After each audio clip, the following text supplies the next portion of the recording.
அஸ்ஸலாமு அலைக்கும் வரஹ்மத்துல்லாஹி தஆலா பரகாத்துஹு. இப்போ நம்ம எங்க இருக்குன்னு பார்த்தீங்கன்னா, நம்ம அதிராம்பட்டினம் டு புதுப்பட்டினம் போற ஈசிஆர்ல இருக்கேன். அந்த ஈசிஆர்ல வந்து வீடியோ பண்றது ஒரு பெரிய காரணம் என்னன்னு சொல்லி பார்த்தீங்கன்னா, குப்பை கிடங்கு ஆல்ரெடி நான் வீடியோ பண்ணியிருந்தோம். அதை விட ரொம்ப மோசமான ஒரு விஷயம் இப்போ நடந்துகிட்டு இருக்குது.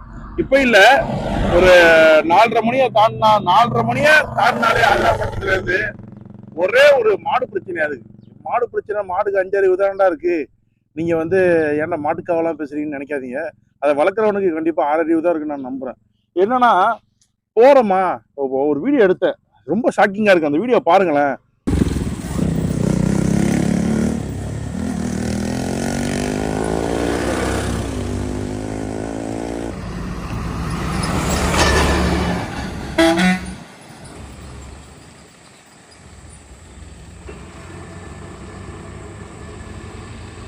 இவ்வளோ பஸ் லாரி எல்லாம் போகுது, தராம போகுது. என்னடா மாடு மாதிரி போறான்னு போனோம்ல, அதுதான் அர்த்தம்னு நினைக்கிறேன். கிட்டத்தட்ட ஒரு 20-30 மாடு போகுது. போற வழில பைக்கு போகுது, கார் போகுது, லாரி போகுது. எதை பத்தியும் கவலைப்படல. ஹார்ன் அடிச்சுட்டே இருக்கப்ப ஒரு லாரி போனுச்சு, ஹார்ன் அடிச்சுட்டே இருப்பாப்புல. மாடு நவரவே இல்லையா. இந்த மாட்டையெல்லாம் நீங்க என்ன பண்ணணும்னு சொன்னா, வீட்டுக்காரவங்க எல்லாம் வந்து மாட்டை வந்து வீட்டுக்கு அடைச்சு வைக்கணும். இல்லையா, சாயங்கால நேரத்துல வீட்டுக்கு வரலன்னு சொன்னா தேடி பிடிச்சி கூட்டிட்டு போயிருங்க மாட்டை. அதுதான் வந்து ஒரு பெரிய விஷயம். அப்படி இல்லையா, சும்மா சும்மா ரோட்ல சுத்திட்டு இருக்குன்னு தமிழ்நாடு அரசு முன்னெடுத்து என்ன பண்ணணும்னா, எல்லா மாடையும் வந்து சீஸ் பண்ணி ஒரு மந்த மாதிரி ஒரு இடத்துல அது போட்டுருந்தேன்.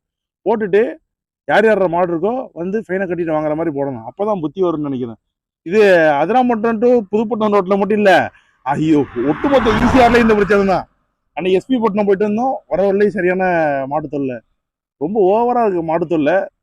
இந்த மாதிரி நீங்களும் மாடு தொல்லையை பத்தி ஒரு அனுபவம் இருந்துச்சுன்னா உங்களுடைய கருத்தை மறக்காம கமெண்ட்ல சொல்லுங்க.